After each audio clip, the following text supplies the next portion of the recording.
thank you so much for coming out to Misty Rebick's homecoming episode of Political Party Live. Thank you. Awesome to be back. So we've got a very, very special show for you all tonight. But before I get into the introductions of folks who I know you already know, I just want to remind you this is live recorded, so we love the interaction and the feedback we get from the audience. We're going to try our best to reserve some time at the end of the podcast for questions and answers of our other featured guests that we have here tonight. So we just ask that you stay engaged. If you get thirsty, we've got a bar over there that would serve you some good Iowa beer, and we've got a few of our food vendors that are still open, so feel free to move about, get some food, get some drinks, and have a little fun. How's that sound? To my right is one of our co-founders and co-hosts, entrepreneur and activist, Mr. Simeon Talley.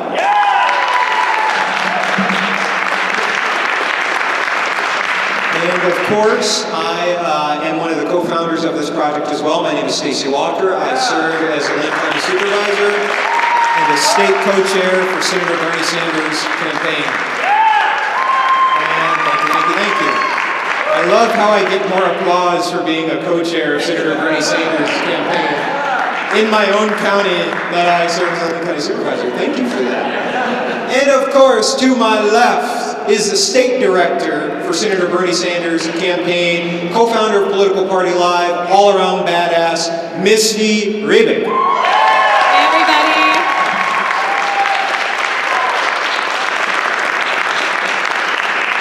Okay, so I've got a question for my illustrious co-host to get us kicked off today, and I've got to read it because it's a really good question. I want to preface it with that. Stacey always does the best job at preparing. Does that surprise you guys? I thought that was Simeon, but I'll take that sometimes. Okay, it's a really hard question, Misty, so we'll play hardball here. Talk it to me. Did you miss us?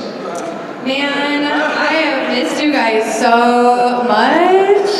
Let me tell you, I am regularly, when people are like, oh my God, you're so busy, do you have any time for your friends and family? I'm like, you know what I miss the most though? Political Party Live. I'm sure. No, I do, I miss it. I miss being able to do these shows because we started this with the idea that people needed to find more ways to get political, right? I mean, when we first started this project, we talked a lot about how we need to make politics more accessible to everyday people. We wanted to redefine what is political. And we really dedicated ourselves to bringing on everyday activists all across the state to talk about ways in which they're showing up in their communities. And you guys know I love to talk organizing. So it's been, I have missed you, and Stacey, welcome to the Team Bernie. So that's been a big win. We're going to continue to work on you, Simeon. But yeah, I'm so happy to be back. I hope we get to talk a little bit about organizing tonight. I think we're going to have two folks as our guests who are amazing organizers and really understand how we got to mobilize this country to transform it. So, yeah. Thank you. So just in case you guys did not pick up on this, Misty's this state director. Stacy is a state co-chairman of the campaign. So they're both Team Bernie. I'm neutral, so I'm going to try to be the neutral arbiter tonight. That's why he's over here. Okay. But Missy, I have a question for you. Okay. We are less than 90 days out from the Iowa caucus. 73. 73 to be exact, thank you. What's the focus of the campaign right now? Sure. The focus of the campaign is continuing to build momentum. So we are reaching into every corner across the state, every county, every precinct. There are 1,678 precincts in the state of Iowa, and we will have volunteers at every single precinct trained and ready to go on caucus night. We are going to continue to organize in neighborhoods that have been left out. We are going to continue to show up in spaces where people don't see politics happen. It's just all about continuing to reach new folks and build the movement, I mean, I think it's been an exciting cycle so far, and it's just about how do we continue to keep people engaged as we go throughout these next 73 days. Don't let people get too distracted with the holidays coming up. So, and then January we'll probably have a lot of exciting events happening all across the state. So, good old organizing. Gotta stay focused. So I've got another question for you before we bring out our featured guests. One of the things I like to do is sort of get under the hood of politics. And Misty, you are leading a campaign effort in an unprecedented cycle in one of the most important states to the entire presidential election contest.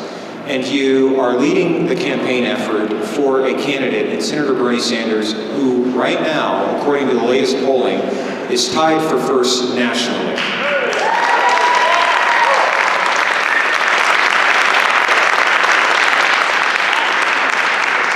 This is a big job, no pressure. This is a big job, so just, if you can, talk generally about what it's like to lead such a large effort, such a large enterprise.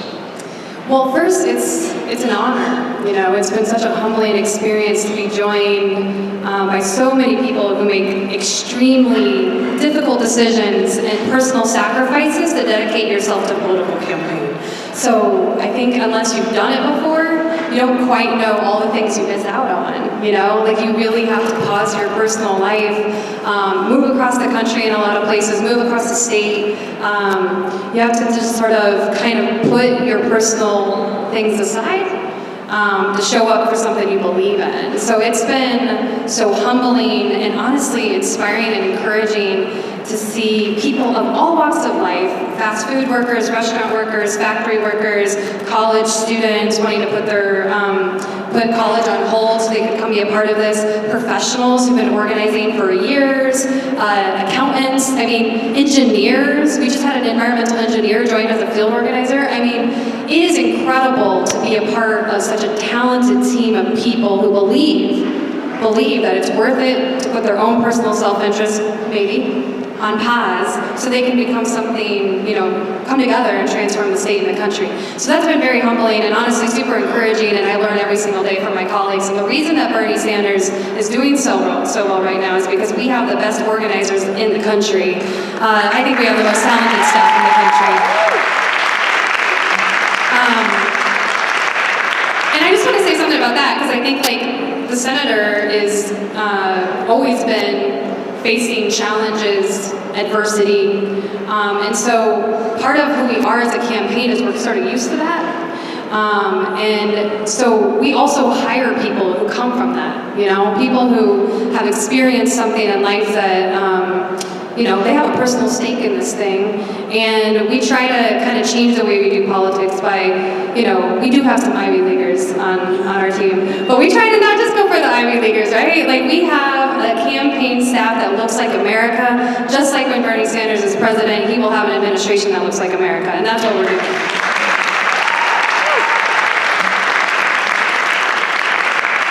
Well, Misty, it is great to have you back. We really appreciate you joining us for this very special episode. And at this point, I'm going to read the bios of two of our national campaign co-chairs who are going to join us and give us some further insight into the campaign. First up, we have Representative Rokana. He is the congressperson from California's 17th Congressional District, which is located in the heart of Silicon Valley. He's serving in his second term, and he sits on the House Budget, Armed Services, and Oversight and Reform Committees, and is the first vice chair of the Congressional Progressive Caucus. He also serves as an assistant whip for the Democratic Caucus, and once again, he is a national co-chair for Senator Bernie Sanders' presidential campaign. We also have with us former Ohio State Senator Nina Turner, who was most recently the president of Our Revolution, which was founded in August of 2016 to perpetuate and organize the political coalition that formed during Senator Bernie Sanders' 2016 presidential campaign. She is now the co-chair for the Bernie 2020 campaign. Previously, she served in the Ohio State Senate, where she advocated for progressive causes such as education and healthcare reform. She was the Democratic nominee for Ohio's Secretary of State and a strategic leader of the Ohio Democratic Party. Politico included her in their playbook power list of 18 people to watch in 2018. Outside of the political arena, Senator Turner has decades of experience as a college professor and a motivational speaker. Ladies and gentlemen, please put your hands together for our national national campaign co-chairs, Congressman Representative Ro Khanna and former Ohio State Senator Nina Turner.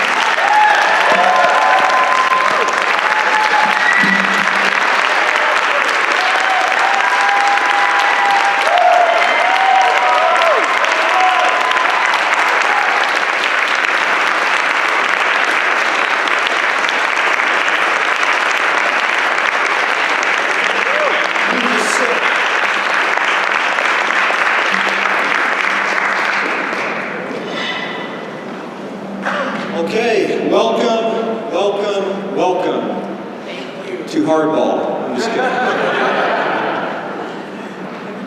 Tell us a little bit about yourself. I know a little bit about you, but introduce yourself to our guests and the folks that are watching on the live stream. And we'll start with you, Congressman. Well, what a great welcome to Iowa. Thank you for being here. Let me just say how honored I am here to be with Senator Turner, the first of equals among all our co-chairs, who's given her heart and soul.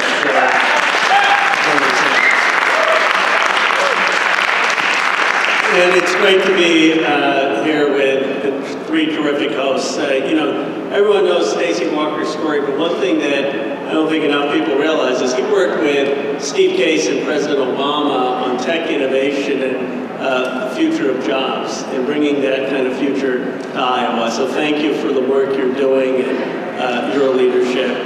Misty, I couldn't think of a better person running the campaign.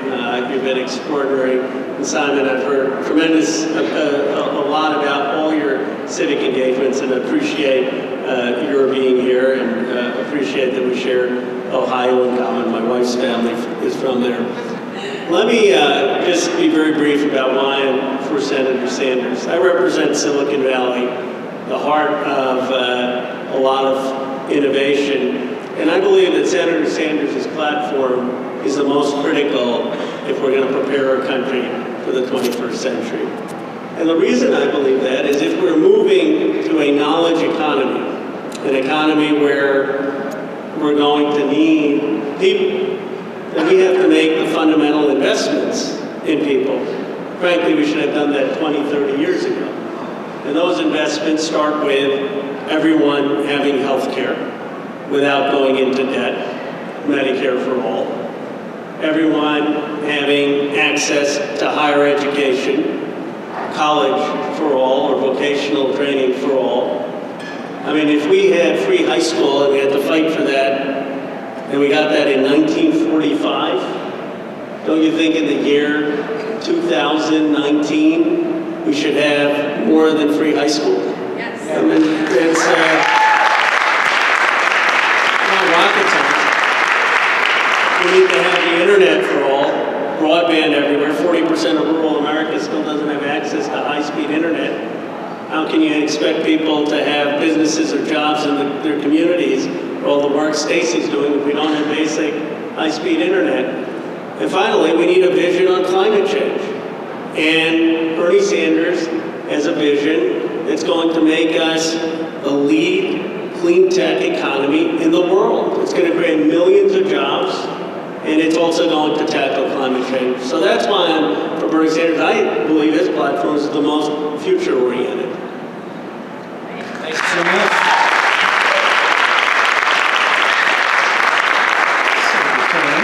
Thank you, Stacey. Well, there's not much to add to what the congressman said. Ditto. I'm just going to say amen to what he said. But it is good to be here with you, Stacey, Simon, and Misty, really all of you on a Friday night. Is it still Friday? Yes, Friday night. You could have been anywhere, but you're here with us.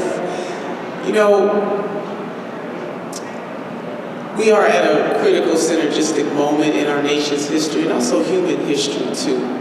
And it is vitally important that we elect the next president to these United States of America, somebody who is committed all in to ensure that the workaday people of this nation finally get what they deserve, and that candidate is Senator Bernard Sanders. When the congressman talked about, Medicare for all and college for all and canceling student debt, before the senator started talking about those issues in such a profound way, starting in 2015 when he announced his candidacy, it was almost unthinkable. You kind of knew that in your back of your mind as especially if you're still carrying student debt like I am, and my son, about $100,000 worth of debt together. But he opened our imagination to help us to believe that, wait a minute, it shouldn't be this way. Why?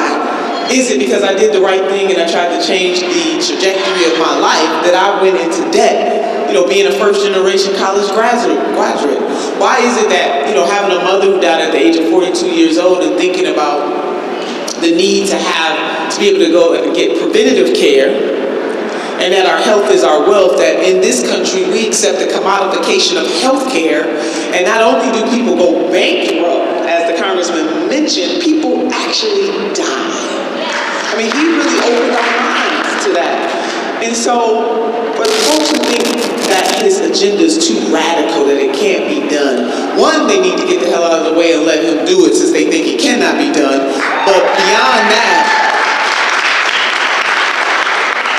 if you are somebody that needs clean water, hello Flint, Michigan, hello Denmark, South Carolina, hello Ames, Iowa, places all over this country, whether it's lead or poor infrastructure, then maybe if you don't believe that everybody in this country is entitled to clean air, clean water, and clean food, then maybe his agenda is a little too radical for you. But if you are in one of those communities, his agenda is not radical, it's right on time. If you are somebody who has had to file bankruptcy because you cannot afford your health care, or even more, you just flat out don't go to the doctor because you don't want to get that bill. Maybe Medicare for all is too radical for you, but for that person and their family, it's right on time. If you are one of the 500,000 people who are homeless in this country, sleep out on the streets every night, his agenda is not radical, it's right on time. And so for the people who have the greatest needs in this country, Senator Bernard Sanders has not only an agenda and a plan to push the body politic to bend to the wheel of the working class people of this nation from all backgrounds. He has the courage, the conviction, and the commitment, and understands very clearly that he's going to need millions of his closest friends to force the system to change. So his agenda is not radical, it's right on time.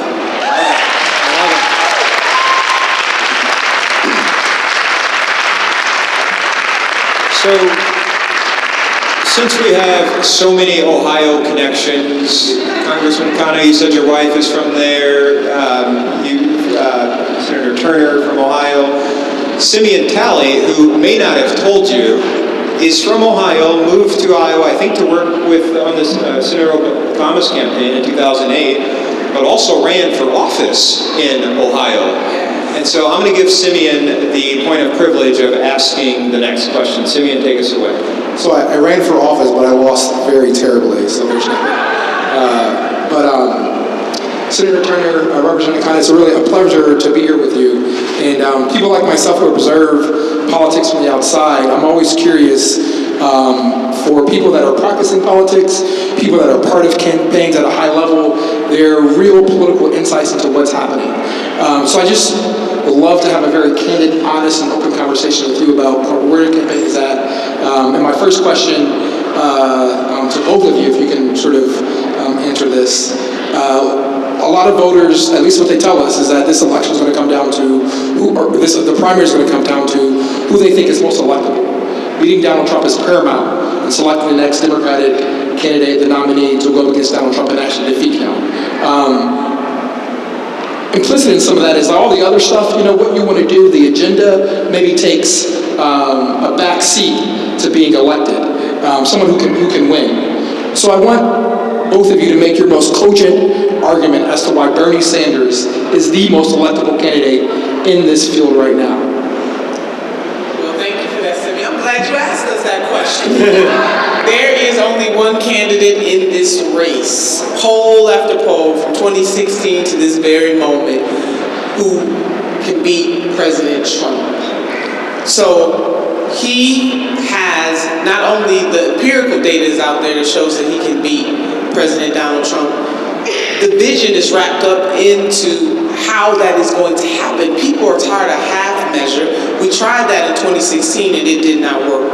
We need somebody that is going to go hard, or ham as the young people would say, on behalf of the The last point I'll make, and not take all the points from the congressman, is that there's only one candidate in this race that is running a movement type campaign, Simeon, and that is important. Because you have to inspire people to want to get out to vote. And every other candidate is just running to become the next president of the United States of America. Senator Bernie Sanders is running to become the organizer-in-chief because he does understand that it is the people power that's going to get us Medicare for all, not just his brilliance. It's going to be people power that gets us to cancel student debt. And that movement will last beyond his presidency and the spark that he has started. And all over this country, I mean, we hit the 4 million, by way of example, the 4 million donor mark. Has never been done in the history of presidential campaigns.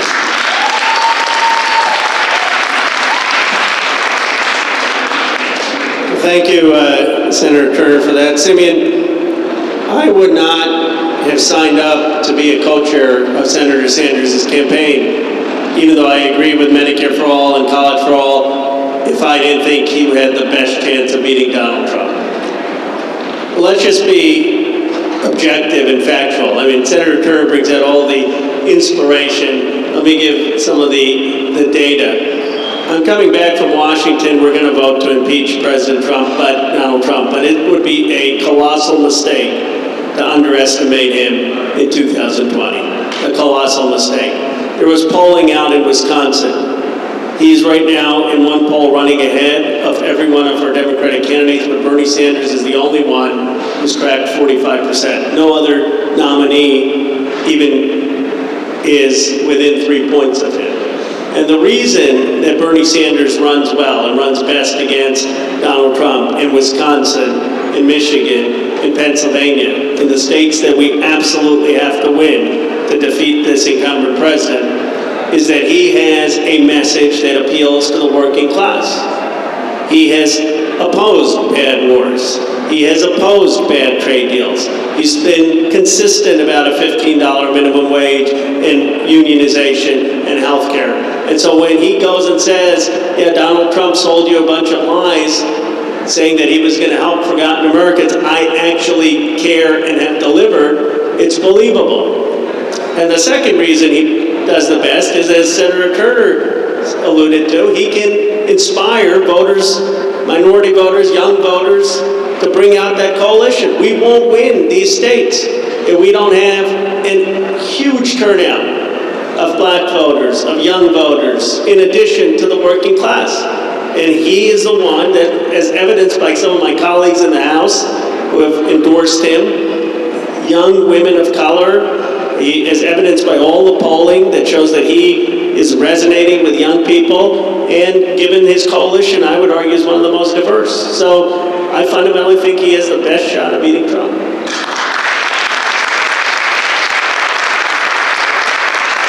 I just wanted to follow you, Representative Khanna.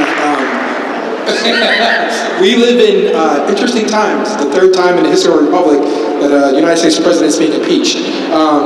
I don't want to get into the weeds or to all the details. You know, I'm sure a lot of us are watching CNN, MSNBC, and reading and following this as things transpire. But I just want your honest thoughts on what you see the logical conclusion happening here. Like, where does this process, in your estimation, end? Like, what will happen? Well, the House will impeach. Unfortunately, it will be on partisan lines. Let me tell you when I understood how rigged this was for the Republican Party. There was a congressman from Nevada, a Republican, when asked about impeachment, said he believes that they should follow the facts. That was his quote. The next day, he backtracked from saying that they should follow the facts because he got a call from the White House and he got excoriated by his own leadership. I mean, if you as a Republican, forget saying that what Donald Trump did is wrong in terms of investigating a political rival, forget saying that you're for impeachment. If you can't even come out and say that you believe we should follow facts in this country, that should tell you everything you need to know about where Republicans are at. And so almost every Democrat is going to vote for impeachment. It's going to go to the Senate. Maybe you would have one or two Republicans. I hope we would have one or two Republicans who believe in the facts. But we have one of the most partisan, one of the most blind to evidence Republican Party in the House and Senate that we have ever had in our history. And it's sad. It's sad for our democracy. So I've got a follow-up to move us back to, and this kind of speaks to building the movement, the coalition. We have a lot of, quite frankly, bad actors in our federal government right now. And we know that Senator Sanders has some ambitious proposals to sort of take this country and this world to the next level. And we'll only get there if we build a movement. Both of you started to articulate this, and Senator Turner, maybe you can elaborate on it. But, you know, I tell folks here in a very, very white state of Iowa, I say, go to one of Senator Sanders' rallies, and you will see that an older Jewish man has brought together Palestinians, has brought together young folks. He's the most popular candidate among young people in this state and probably around the country. He's brought together working class people. He's brought together African Americans. He's built this incredibly diverse coalition. So tell me how he's done that. And why is this coalition going to be so important going forward to speak to some of those bad actors we have in Congress? How's he done it, and why is it important? I'll let the congressman speak to the bad actors. I'll take the good part, which is he's authentic. I mean, that is the beauty about Senator Sanders. And whether or not people believe in every single thing that he has put out there, one thing people know, that when he says something, you can take it to the bank. He's not going to backtrack on it. He's not going to wait until it's popular. He is authentic. And for the younger generation in particular, the millennial generation, as we know, is the largest generation in America's history. It is the most diverse generation in America's history. In 2016, the senator received 5 million more votes from that particular generation than both Secretary Clinton and Mr. Trump combined. That is a strong, going into 2020, that's really strong. There's some polling out there that says, and we all know polls are snapshots in time, but the senator is polling very high when the question is asked, who do you trust? And as politicians, you know, people who have had the title and have the title, if I had to be judged by anything, any one thing, by my constituents, I would always want them to say, whether or not they agree with everything I was fighting for, everything I've ever said or done, that they trust me. And it is that foundation of trust that sets Senator Bernard Sanders apart from every other candidate. You can hashtag roll the tape, 60s, 70s, 80s, 90s, 2000s, consistency. You can hashtag receipts. I love for people to compare their record to the senator, because we will win that every single time. So it really is the fact that people really trust him. And I've had conversations with Republicans, and I'm sure that the congressman has too. People who say, you know what, I don't agree with everything he's saying, but I trust him because he tells the truth. And it is that consistency and that authenticity that is going to win over voters, not just in the Democratic primary, because the Democratic primary is one thing. But in order for a Democrat to win, they have to win independent voters that will lean our way, and also independent voters that, based on the issues, we can engage in wisdom. And in many cultures, wisdom matters. Senator Bernie Sanders knows his age. He doesn't have to be reminded of it every time he turns around. He knows how old he is.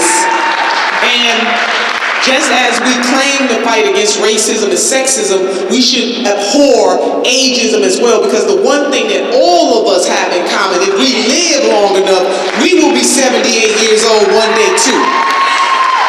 And the Reverend Dr. Martin Luther King Jr. once said that longevity has its place. It does.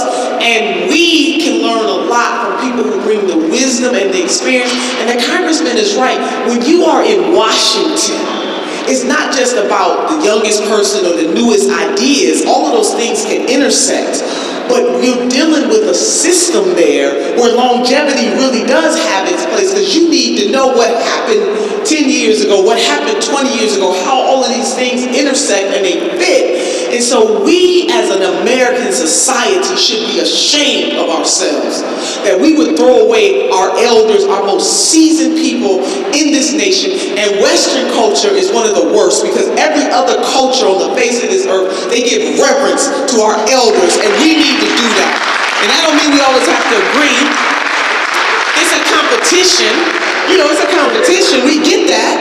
But for those folks up on the stage, especially one in particular who will remain nameless, but I know y'all know who I'm talking about, who always banting about age, it really is unacceptable. Age should not be used against anyone, whether you're younger or more seasoned, as I would like to say. And to our seasoned elders, to our elders out there, everything is better with a little seasoning. So come on, somebody. Come on, somebody. Where are you preaching at this Sunday, Senator Turner? Where is she preaching at this Sunday? Oh, where am I preaching at this Sunday? This is why I love chatting with Senator Turner. She always knows how to get people fired up and excited about the cause. I appreciate it. One question that I'll put to both of you. It's something I get a lot here in my community, and I'm sure Senator Sanders gets quite a bit. And that's this. It seems like we've got a lot of Democrats who like to move in the absolute. Either you have to be squarely in the middle, the political center, in order to get anything done, and that's the only way we think people can get elected, is if we basically run with the status quo. We are accepting that there isn't a whole lot of things that need to change if we're not willing to say things need to change. And so there's this false choice, I want to say, that we can only get elected if we run as a moderate. But we love our radical, progressive Democrats to talk about all the things that would be great to do if only we could run and win an election. So, and I get this a lot. I was considered running for federal office twice in my political career, and I've had so many political consultants tell me, you can never run with those kind of progressive ideas and win in a state like Iowa. Now, Senator Sanders, on the other hand, is the most progressive candidate running for president, and he is simultaneously polling at #1. He's tied for #1 nationally. So isn't there a case to be made? I know this is a very leading question, but isn't there a case to be made that if you talk about what you believe in and you've got the receipts and you put forth a progressive vision, that it just might actually be electorally possible? Can either one of you speak to that? I like speaking before Senator Turner, not after her, so let me go first. Stacey, you remind me of the quote from one of my heroes, Nelson Mandela, when he said, "It always seems impossible before it is done." It always seems impossible before it is done. And you look at the impact that Bernie Sanders' 2016 campaign had. I mean, before that, there were almost no House members on a Medicare for All bill. Today, the majority of House Democrats are supporting Medicare for All. Now, people say, oh, but you don't have yet the Speaker's commitment to do it, and you don't have yet a Senate.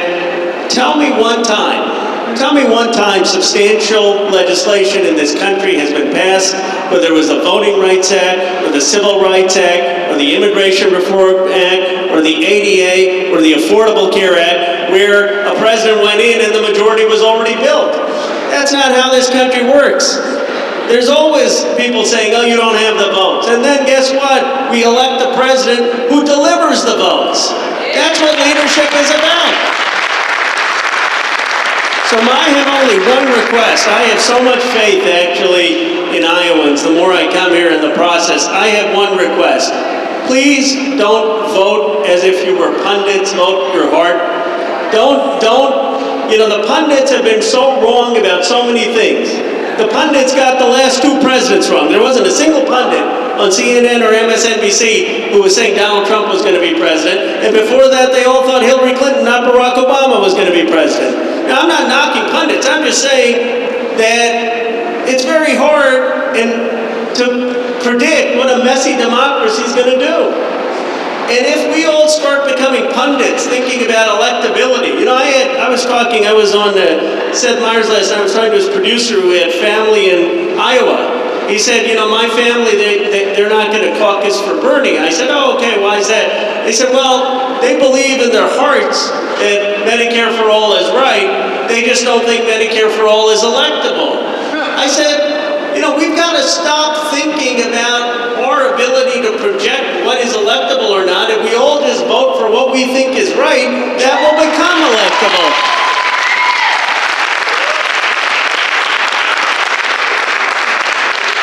Medicare for all is wildly popular. I think it's polling at over 70% with the American people. So maybe share that with the producer next time. Senator Turner, I didn't mean to cut you off. Just a big amen to what the congressman said. We just left Atlanta. We had just a great time. The senator did a fantastic job on that debate stage. And we hosted some events with Michael Render, aka Killer Mike. And one of the things that he said to our sisters and brothers in Atlanta, just to remind them how far we have come on the progressive side of this in almost 4 years, he said these words: we have already won, now it's time to collect the trophy. And that's what this is about. That's what this election is about. We've already won. We won the ideas. I mean, the Democratic Party would have a platform right now if it was not for Senator Bernard Sanders. Everybody's running on that platform. He has changed the game. And that was Killer Mike's point, that we have won. And he said we all should feel like champions because we have won the ideological. The Democratic Party will never, ever, ever be the same again. They can't go back to what they thought was normal. Now, they need to go all the way back in the way that the congressman was laying out. But they cannot go back to the whole neoliberal agenda, especially if we, the collective we, should not allow ourselves to go backwards. That's number one. But back to Killer Mike's point, we've already won. So now it's time to collect the trophy. The trophy is ensuring that we get to the White House, as the senator says, and that we make sure that the visionary person that is going to be the driver, but we're all in the car. The driver of the agenda is Senator Bernard Sanders. So we've already won.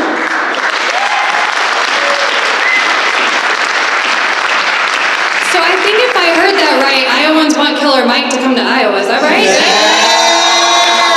Michael Render, Iowa wants you to come here. Yes, good. I wanted to say, I just want to localize this for a minute. For those of us who are lifelong Iowans, for those of us who have been here for generations, like I have. My mom was a meatpacking factory worker in Marshalltown, Iowa. My father is a truck driver, still driving tonight, should be retired, and he's not, right? And what I know about Iowa, because I've been organizing here, and I have people who are more seasoned, who have taught me about the history of Iowa, is that we traditionally have been welcoming to immigrants. In the 80s, we were the first place that people could come. We had open arms. We used to lead on raising wages. We haven't raised our wage in over 10 years now. We used to have a really strong labor movement here in Iowa. So I get a little bit frustrated when people tell me about what Iowans want and what is electable in Iowa, because every corner I go across Iowa, Iowans are concerned about clean water. Iowans are struggling to get the health care they need because we've shut down a bunch of rural hospitals and we have privatized Medicaid. Everywhere I go, Iowans need a raise. My father hasn't gotten a raise in 10 years. My mother, after working 27 years in a meatpacking factory here in Iowa, made less than $14 an hour.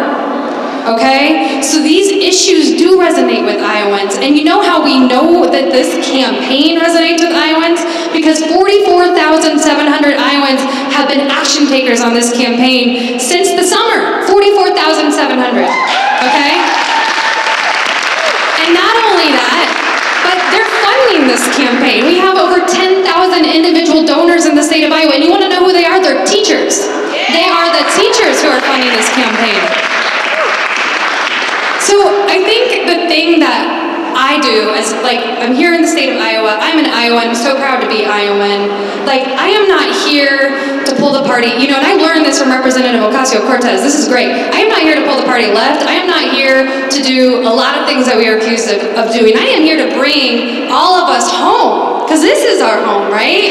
And we deserve livable wages. We deserve clean water. Farmers deserve to keep their land and plant the food they want to plant, right? And so what we're doing is not radical. What we're doing is waking people up and giving them a home, right?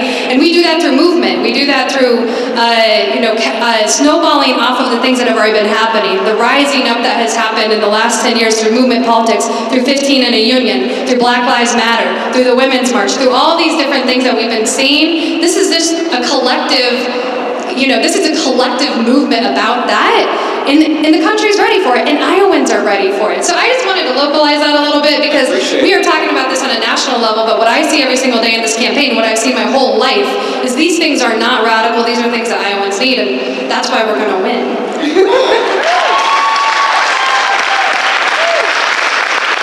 Simeon, we will give you the last question before we move to Q&A.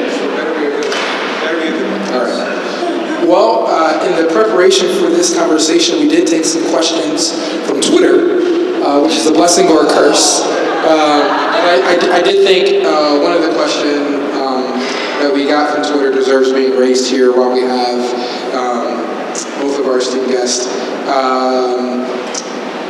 Can you talk about Senator Sanders' Medicare for All plan and how it differentiated itself from Elizabeth Warren's plan? Well, I will answer the question. Let me just say about Misty, you've got a future leader here in Iowa. I mean, what a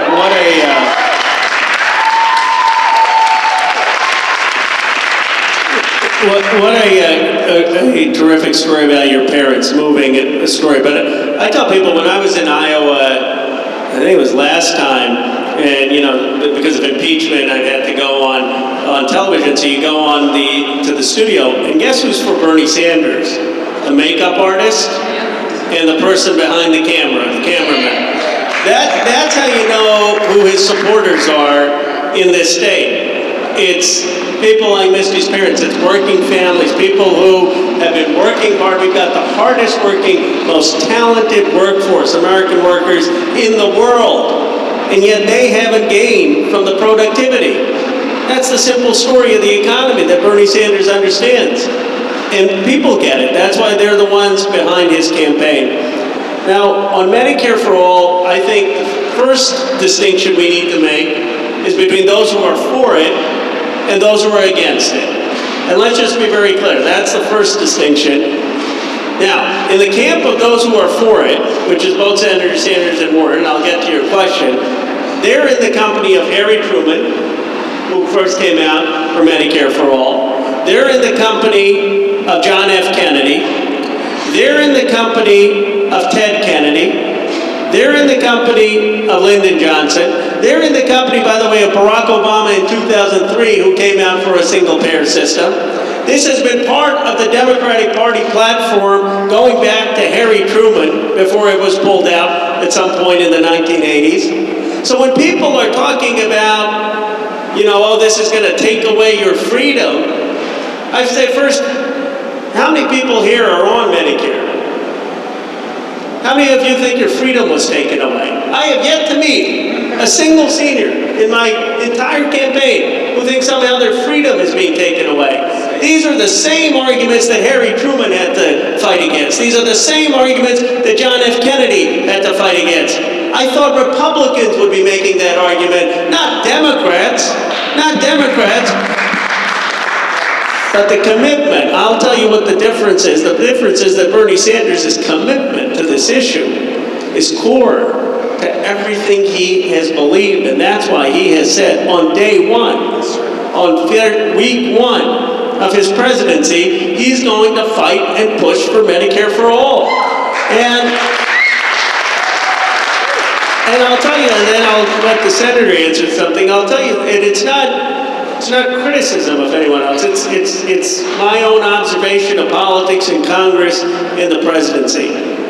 It's easy to campaign on ideas or vision, and you may even actually really believe it when you're out in the campaign. But when you get into Washington, and certainly if you're in the Oval Office, and you get every think tank, and every member of Congress, and every senator, and every lobbying institution whispering and trying to influence you, you know what happens?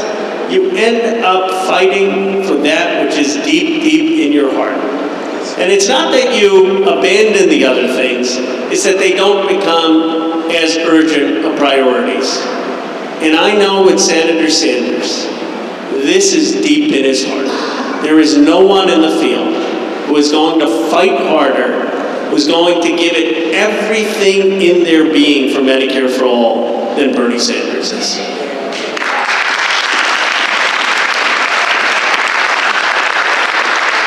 You gotta know when a question has been asked and answered, so amen. Amen. Amen. All right, so we, as promised, are going to take a few questions from the audience. So we have a mic. We ask that you raise your hand and stand and maybe share your name and ask your question. Hi, my name's Ken Burnside, and I was a Bernie volunteer last time. I'm not worried about Bernie beating Trump. I'm not worried about Bernie beating Republicans or beating the Russians. I'm worried about Bernie beating the Democratic National Committee. Because last time, Iowa was stolen from Bernie, and as all the states went along, he got ripped off royally. He should have won last time. He would have trounced Trump, and all this nonsense that's been going on for the last 3 years would have never happened. Thank you for your question. So, I'm not sure who wants to speak to that, but what do you say to folks who have reasonable suspicion or skepticism about sort of the party politics that might be at play? You know, and we certainly hear that from time to time.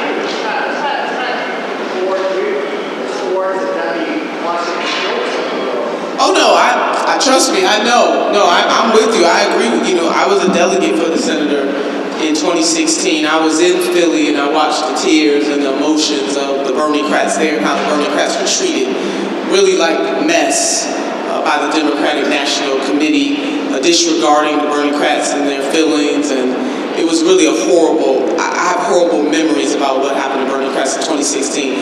But I will tell you that the Unity Reform Commission was formed, and the Senator Sanders and both Secretary Clinton agreed that that commission would come together where she could appoint some folks. The senator appointed some folks. I was one of those appointees and really served with some fabulous folks. And then the current chairman of the party appointed folks. And in terms of the super delegates, that was our win number one, which is that the super delegates cannot put their bodies on the scale and deceive folks. They cannot go against the will of their states. So on the first ballot, the super delegates have no power. They have no say. It is just the regular delegates. Secondly, and there were a lot of good things that came out of that commission. There was more that should have been done and could have been done. But the other point is this, is that the Democratic Party is at risk. If they play those games again in 2020, this party will lose, and it will lose big, because it will destroy all credibility. And it will be very hard for anybody to convince anyone to put any faith in this party. So they would cut their nose to spite their faces if they tried to play those games the same way that they did in 2016. Because our party should be a Big Ten party. We want to attract people to this party. We have to prove that we will run an honest election process and not let the folks with the biggest titles. I mean, there were super delegates that flat out said, you know, I don't have to vote the will of the people. And they did in places like West Virginia, you know, where the senator won every single county in that state and still lost the state. It doesn't make any sense. And so for this party to have any modicum of integrity, It is going to have to care about, even if it was to push against the grain of the wave, that the movement wave that Senator Sanders has created, they would lose all credibility and this Democratic Party would be lost, I fear, for many generations if it did that again. So I believe that the momentum is on our side for that not to happen. Now we gotta watch the watcher now. We can't just, you gotta inspect what you expect. And so we can't allow it to happen, but I think we're in a better position than we were in 2016 going into 2020 election cycle. And if I could give Senator Turner credit, she's not the type to boast, but she, along with Larry Cohen of the CWA and our revolution, pushed for a lot of the reforms structurally to the DNC. So the DNC is in a much better place today, not perfect, but a much better place today than it was in 2016. And we had many more people who were inspired around the country who decided to run, to become involved in the Democratic Party. So our movement is much more now reflected in the party. But I would say this, Iowa, if you give us a win on caucus night, Senator Turner and I will fight to make sure that Bernie Sanders and the popular vote winner will be our nominee.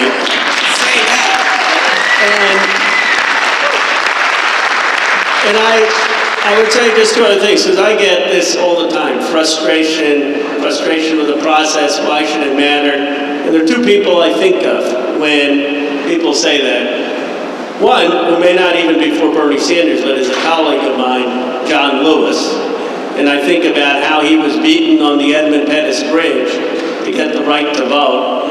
And I think if he could do that, what is the DNC's obstacle?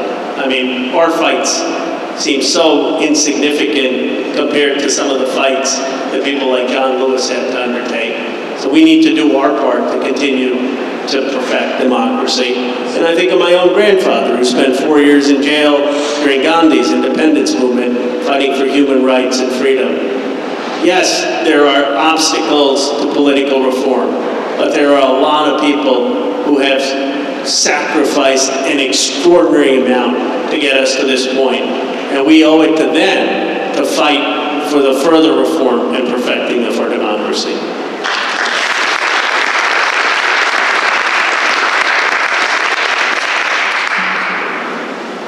Thank you. I'm Mike Carberry. I'm an FDR Democrat from Johnson County.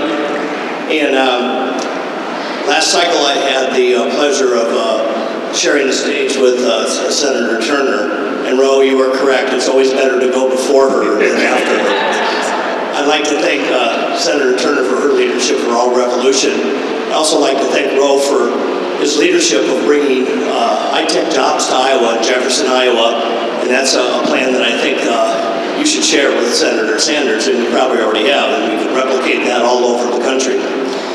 So, like I said, I'm an FDR Democrat, and I want to go home too, Misty, excuse me.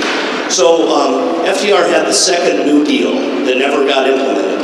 But now we have the Green New Deal. When I read them side by side, they look very similar. Can either of you two talk about the Green New Deal and why we need it more than oxygen? Definitely the job part about it. Our infrastructure has been neglected for decades in this country. And to have a plan that will create millions of jobs and also do what is right for Mother Earth, it is the arrogance of humankind.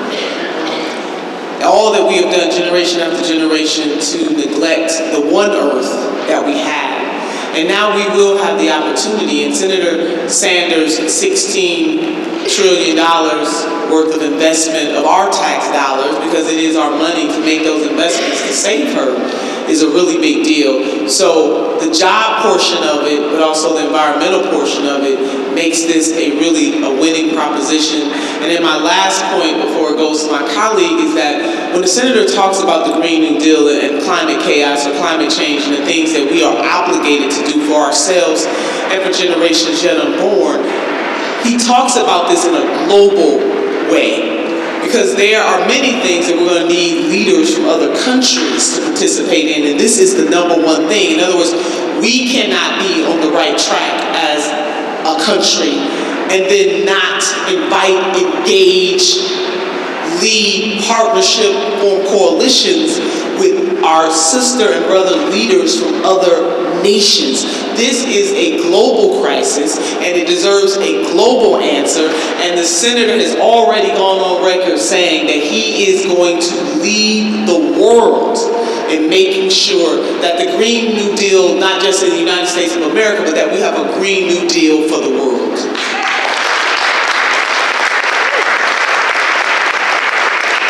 Well, thank you, Senator Turner. Thank you, Mike, for your progressive leadership and reminding us of FDR's vision in Economic Bill of Rights. When I had a conversation with Senator Sanders before he asked me to be one of his co-chairs, and he talked about why he wanted to run, he talked about the urgency of the climate change crisis and how he could bring this country together and the world together, humanity together to solve it. That was one of the reasons he decided to get into this race. And the Green New Deal, the idea is very simple. We know the fastest growing jobs are in solar, or in wind, or in battery storage. We know that China is putting thousands of miles of high-speed rail.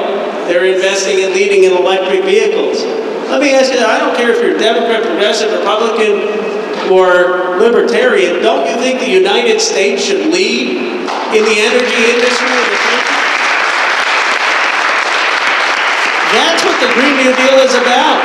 It's making sure that those investments are in the United States so that America leads in solar, wind, in electric vehicles, in high-speed rail. So we set a model that the rest of the world then can follow and partner with. And in the process, we're not just going to save our planet, we're going to create jobs in communities that have been left out in this economy.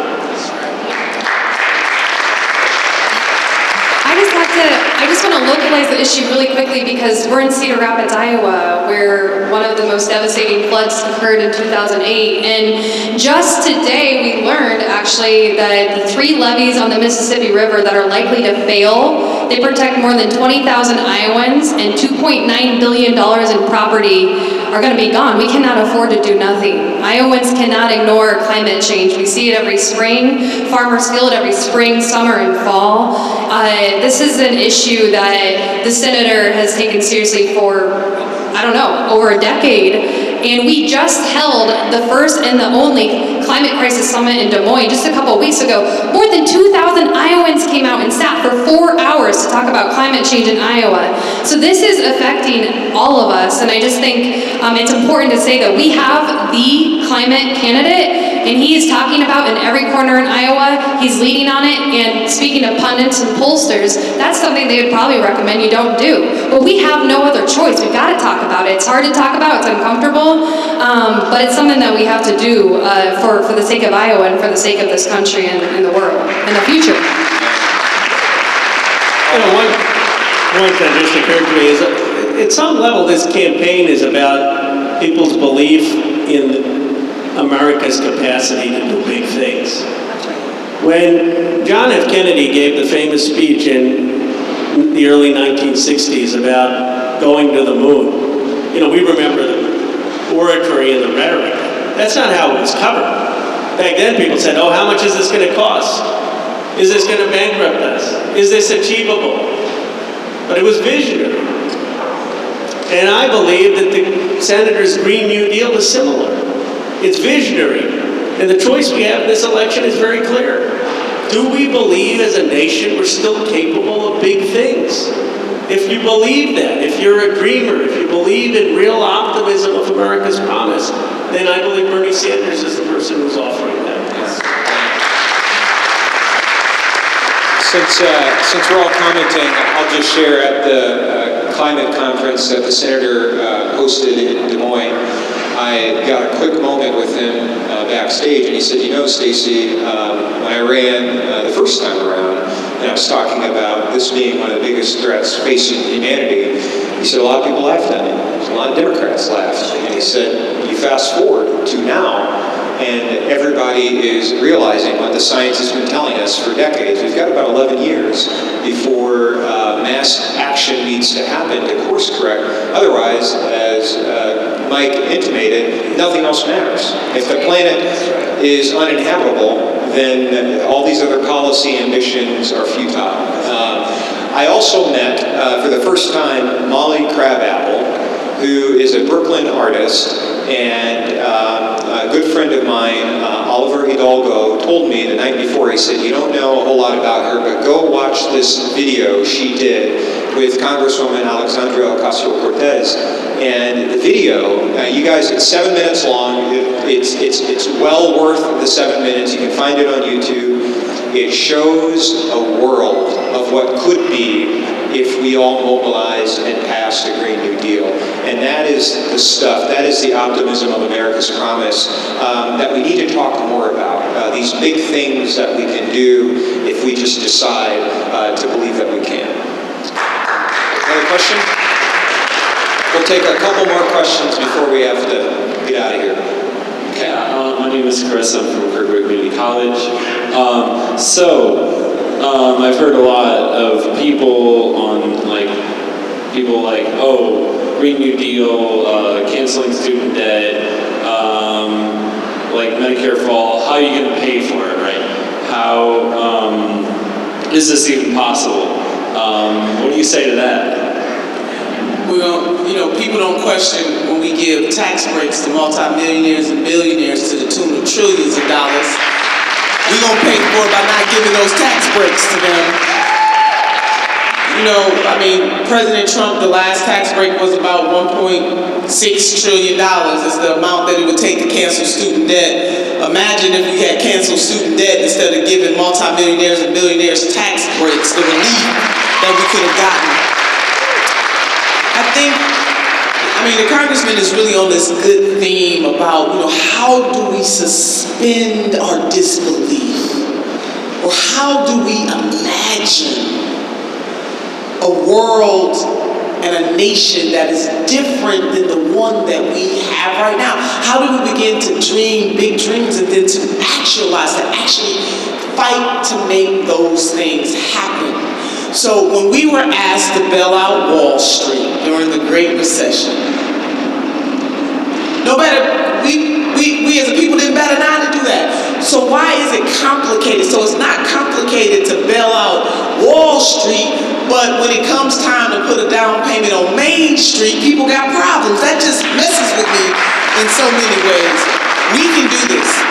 We really are, as the senator reminds us all the time, and we got to understand this about ourselves. We are the wealthiest country on the face of the earth. And as he says, we would have a different conversation if we were a poorer nation about how would we be able to do these big and necessary things. So we have all the resources that we need. What we lack is the political will to get those things done.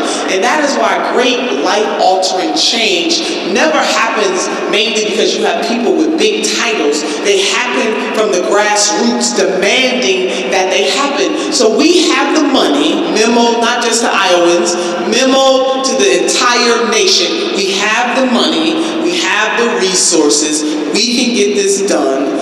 It is just a matter of will. And so if we have elected officials who are unwilling to stand up on behalf of the people of this nation, then they need to go, and let's elect some folks who are willing to serve with the person who's going to be the 46th president of the United States of America, and we are going to get these things done. So we have the money. The senator has, we're going to put a tax on speculative trading and get a whole lot of money in the pot to do many of the wonderful things that we should do. And then my last point on this point is to really think about what we deserve. This is not too much to ask to say that you want to live in a nation where everybody has clean water, clean food, and clean air. What do we deserve? It's not too much to ask to be able to go to the doctor and not have to go bankrupt, or not to be too afraid to go to the doctor. It's not too much to ask The human condition means that you have a pre-existing condition. It's not too much to ask to be able to afford your prescription drugs that add to your quality of life.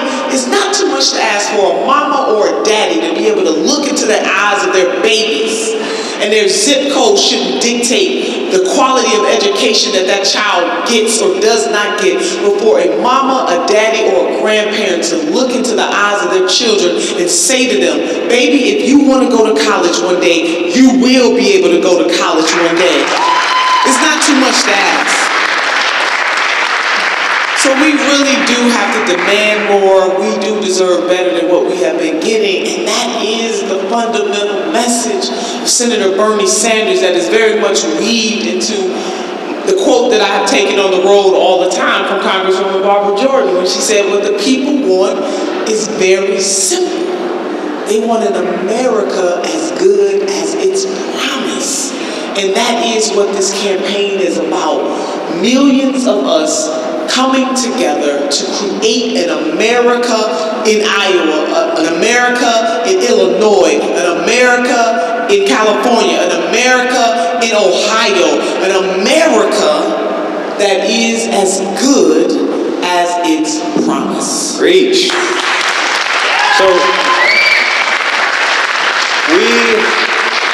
we have got time for one more question, and I'll ask the senator and the congressman when they answer the question to kind of give us your final thoughts of the evening, and we will wrap up after that. So last question, right back here.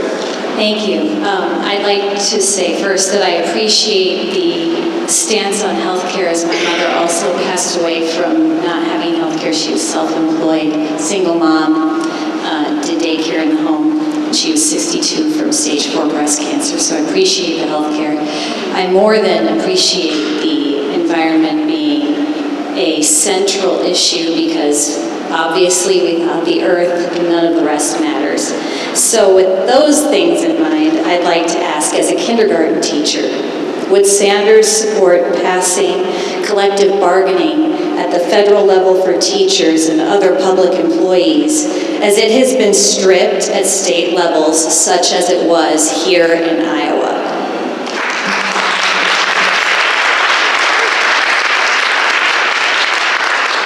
First of all, thank you for sharing the story of your mother. And it's amazing to me, just as a surrogate, as I've been out campaigning for Senator Sanders, and I know from Senator Sanders how many people share your story. People are dying because of health care. The lack of health care. People are dying because of it, like your mother. And with all the jargon, I think we have to first remember that basic moral point. In the wealthiest nation created in human history, we still have citizens dying because we don't have a moral commitment to health care for all. So thank you for speaking up. It's going to take voices like yours to make a difference. I know Senator Sanders believes that teachers are on the front line of the battle for the 21st century. Teachers like you. That would do far more for America's future than putting another $100 billion in our defense budget. And arguably the most important teachers are the teachers who get kids when they are in preschool or kindergarten. You know, by the time a kid is 5, their vocabulary can often determine their chances of whether they're going to go to college or not by the age of 5. And we are so dramatically underinvested in this country in early childhood education and in the teachers who are making that possible. So I know that Senator Sanders not just believes in collective bargaining rights at a federal level for teachers, he believes we ought to treat teachers and pay teachers with the respect they deserve and with the importance they have in a society that's going to be a knowledge-based economy. Let me end with this point about how you're going to pay for it. Because I think this is another important thing, as Senator Turner mentioned about one important theme is suspending disbelief, but the other one, which we keep hearing, is how you're going to pay for it. You know that China, the last time they were in war was 1979. You know how many times we've been to war since then? Any guesses? 40. You want to know how we're going to pay for it? Instead of the $6 trillion that we wasted staying 18 years in Afghanistan and going into Iraq, what if we started investing in the healthcare, in the education, in the infrastructure of our people? Senator Sanders on the debate said there's a reason he talked about bringing our troops home from Afghanistan. There's a reason that he talked about Vice President Biden and contrasted the vote in Iraq. Those wars have cost us far more than any other thing in these past 15 years. And then to Senator Turner's point, I mean, what about taxing corporations on their overseas profits? What about reversing the Trump tax cuts and the Bush tax cuts? People, look, I didn't agree with everything Bill Clinton did, but he left the country with budget surpluses, and then three things happened. We went into these wars, and we had the Bush tax cuts and the Trump tax cuts. And now they're asking us how we're going to pay for it? Right. Who asked those questions back in 2002? Yeah.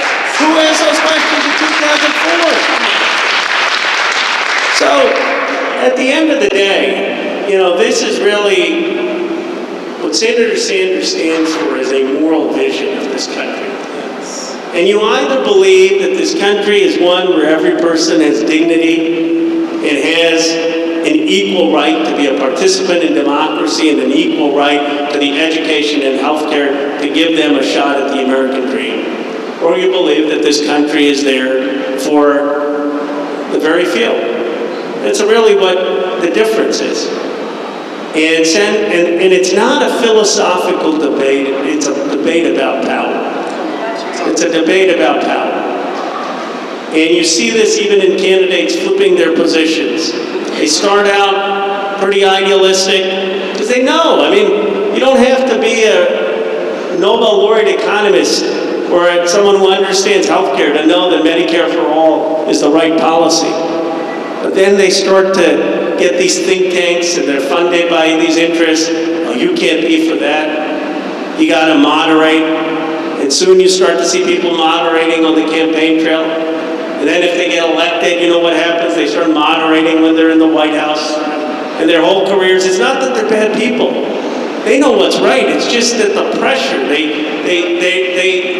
succumb to the pressures in our society who have such a vested interest to keep the status quo. I have a lot of respect for Senator Sanders and his moral integrity. But my bet is not on him, just as an individual. And that's why his campaign is not me, us. My bet is on the movement that he has built. My bet is that movement is going to stand up to the entrenched power interests and finally bring change in this country to vindicate our promise and our values. Somebody. Hello, somebody. Ooh, the congressman did that. Oh my God, he just did that. Simon, I don't know. You know he did that. Simon, he did that. Walker, he did that. Misty, he did that. Wow. So yeah, Senator is all about the teachers. You know, he unveiled his Thurgood Marshall Plan for quality education in the great state of South Carolina during the anniversary of Brown versus the Board of Education. He believes in teachers, so just know this. And in terms of workers, you know, one of his plans is to make sure that workers can unionize without fear of losing their jobs and holding these companies accountable if they try to mess with the process. Carrot and the stick, baby. There will be consequences for messing over workers when they are trying to unionize. And for a base salary, and we know that depending on where you live, the standard of living is higher or a little lower, but just a base salary for teachers in our Thurgood Marshall Plan, $60,000 base salary, starting salaries for teachers all across this country. Hello, somebody on that. You in South Carolina, unfortunately, and I don't know what the base salary is here in Iowa, but the average salary for a starting teacher is about $33,000. There are articles out where teachers have told their stories of having to work 2 jobs just to make ends meet. Imagine what kind of cruel nation we live in where we don't put teachers in the same category as doctors and lawyers. Teachers deserve respect. They mold the minds. And I think that's why teachers, in terms of a profession, are our largest donors, baby. Follow the teachers and follow the nurses. They know what's popping. And they support Senator Bernard Sanders. Professions dominated by women. Come on, somebody. So yes, all of that. Now, the congressman got me going instead of the other way around. Cindy, I don't know what's happening to me up here right now. So I want to end with these words, and I'm a quote girl, and I think most of you who've ever seen me speak or you follow me from time to time, you know I do bring that spiritual synergy to the place.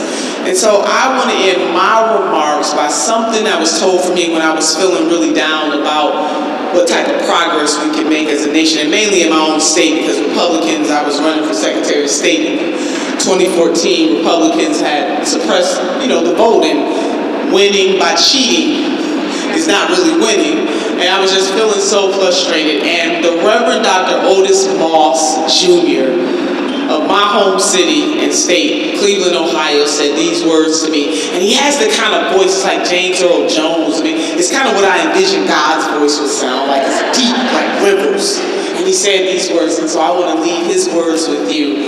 He said, Senator, the struggle is forever. So we are forever in the struggle. And so what I am saying to you this evening is that it is okay to get disappointed, but we can't be so disappointed that we lose our will to fight, because the struggle is forever, so we are forever in the struggle. That every generation is charged, mandated, to advance the causes of justice for the next generation. That is our moral obligation, and we can't abdicate our responsibility to push for justice every single generation. The struggle is forever, so we are forever in the struggle. And I want you to envision the 440 relay race. I was a track runner back in the day, and Senator ran long distance. I was a sprinter. But in the 440, those of you who watch the Olympics and you like track and field, I just want you to envision the race where it takes the 4 people running together. They got to practice. They got to have synergy. They have to have timing.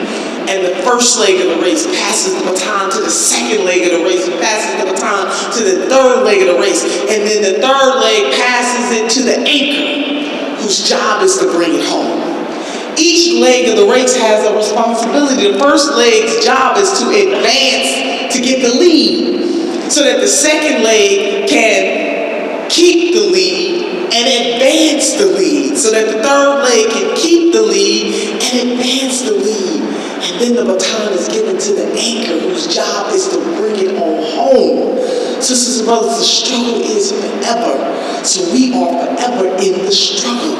And our job is always going to be to keep the lead and advance the lead for the next generation. Senator Turner, thank you so much. One more time for Senator Nina Turner, Congressman Ro Khanna. We want to thank our partners at Mugo City Market. We want to thank all of you for coming out. And we want to remind all of you to go caucus on February 3rd and bring a friend. If you do that, we will win. Thank you so much. Thank you so much for being here.